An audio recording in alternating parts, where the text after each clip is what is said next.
change those views. Go to the pastor.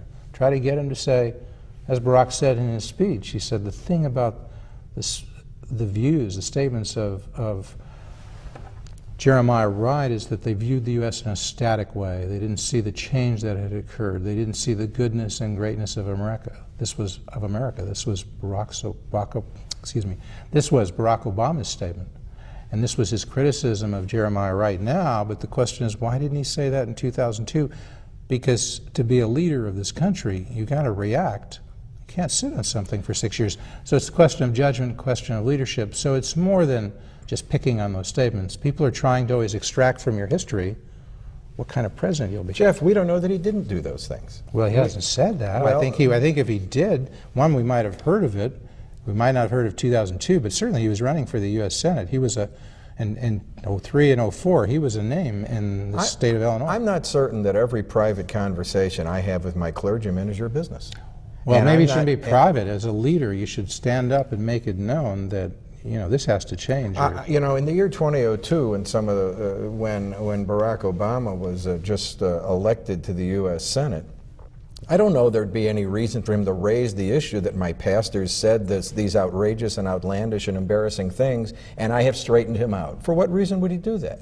I've been a state representative for 22 years. I don't have public orations about the things my clergyman says. Or you go to him privately, as you say, you seek to make a change, it doesn't occur, then you stand up publicly and say, look, this church has done a lot of good things, there are a lot of good people there, but I want to say publicly I can't be a part of it, and that church should change.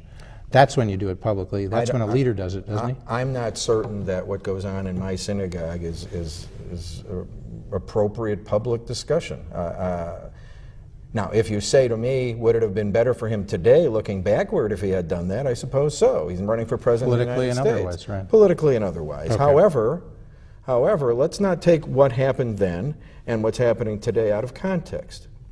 What happened then happened then. He was not running for president at the time, and no one raised this as an issue in any campaign or at any other time, and there would have been no reason for him to step to a microphone and have a public discussion about it. All right, the speech, as people referred to it, is given on March 18th, the year 2008 in Philadelphia, an appropriate place, the birth of the country, the birth of the Constitution, some would say, what it stands for in terms of freedom. But, you know, here was an odd comparison he made. Well, look, the thing that's, one of the things, and it does involve race about Barack Obama, his background, his experience reflects the experience of America. You know, people talk about the appointments of a president should reflect America. They should be diverse. Barack Obama's strength is that he is diverse.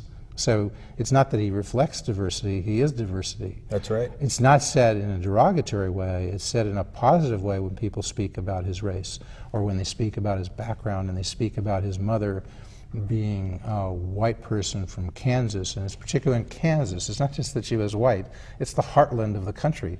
And his father was an African American, or African, I guess we would say, from Kenya. And so Barack Obama is an African American by that lineage. And he grew up in Hawaii, in large part, in Indonesia, a part of that time. Hawaii is known for its mixture of people of different backgrounds, perhaps more so than the mainland. It's part of the United States, but Hawaii itself is distinct. So all of these things are a plus. I mean, I think what got Geraldine Ferraro in trouble is when she said Barack Obama wouldn't be here as the candidate, essentially, if he weren't black. You know, that kind of misses the point, but America, perhaps, wants to elect somebody like Barack Obama who has that kind of a background. And in that sense, being African American, even though Barack said it's not a plus when he totes up his assets and liabilities that he's African American, he never thought of it that way, it probably is for now. It doesn't mean that he doesn't have all of his other qualifications. And that was the mistake that Geraldine Ferraro kind of missed. But it may be a plus because I think America wants to think it's good enough to elect somebody who is not just that they're African American, but they're a minority. They're a race that has been discriminated against. They're a race that had a lineage going back to slavery. I mean, do you agree with me that America wants that? I think it's good for America, and America knows it's good for America to have somebody like Barack Obama, whether it's in the Senate or in the White House. I'm a big supporter of Barack Obama, as many people know. What he will bring to the White House is a background that's rich in different cultures and different ideas. What he will bring to America is a new hope and a new inspiration that America can be better than it has been and can reach its full goodness that we had always hoped we would reach. This is the kind of person at in a leadership position who can take us to places we've never been before. And I think that's why he's done so well in these primaries. That's why when he goes to speak and they expect 100 people, 1,000 show up, and when they expect 1,000, 5,000 show up. People want to hear from him. He's inspirational. And for America to regain our place in the world, we first have to regain our place within our own boundaries.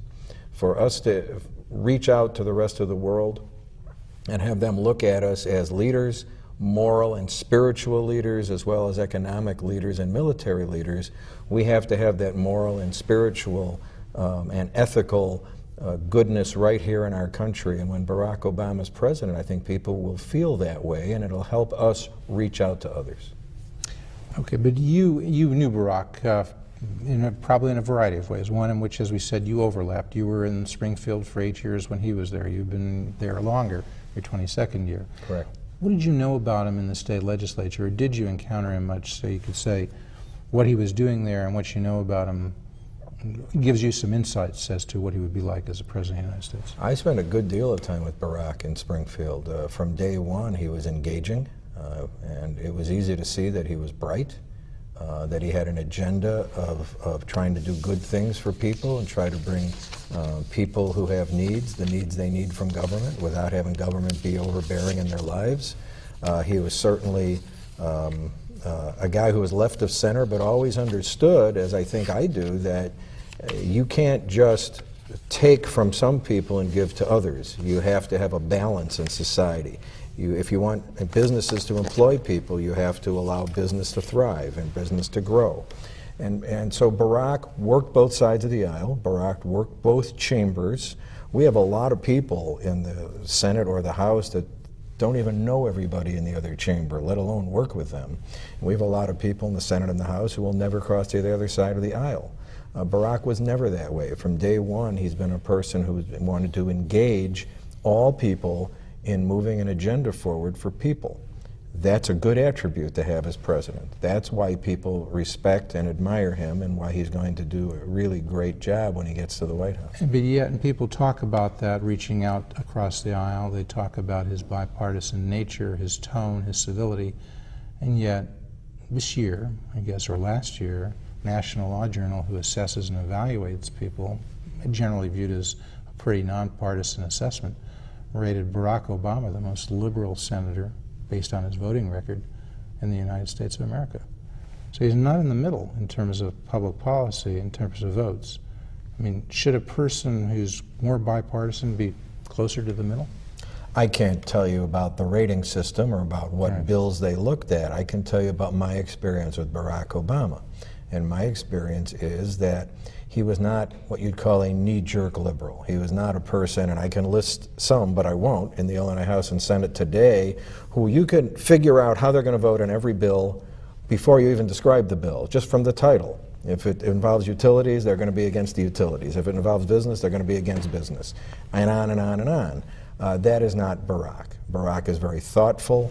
Barack asks a lot of questions that a lot of my colleagues in Springfield never ask. And I've always admired his tenacity and his desire to really know something before he makes a decision.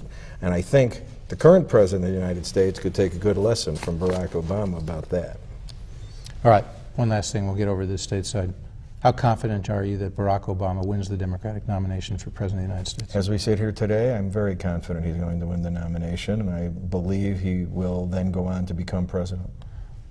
He doesn't win Pennsylvania. You would concede that, right? I think he probably won't win Pennsylvania. In fact, he may lose Pennsylvania big by like 300,000 votes or more, which hurts him as Hillary tries to start matching him in the popular vote, which may be important. I think what this is all about now is delegates. A total popular vote. But this is all about delegates, and Barack's got a lead in delegates. Some call it sizable. It may or may not be considered sizable. The why it's sizable is that you can't catch him, I don't believe. And so even if it's going to be super delegates that will decide this, Which it will be. I do believe that, yes, I do. I believe that Barack will have the most pledged delegates going into the convention, and we'll see what happens. I think if the Democratic Party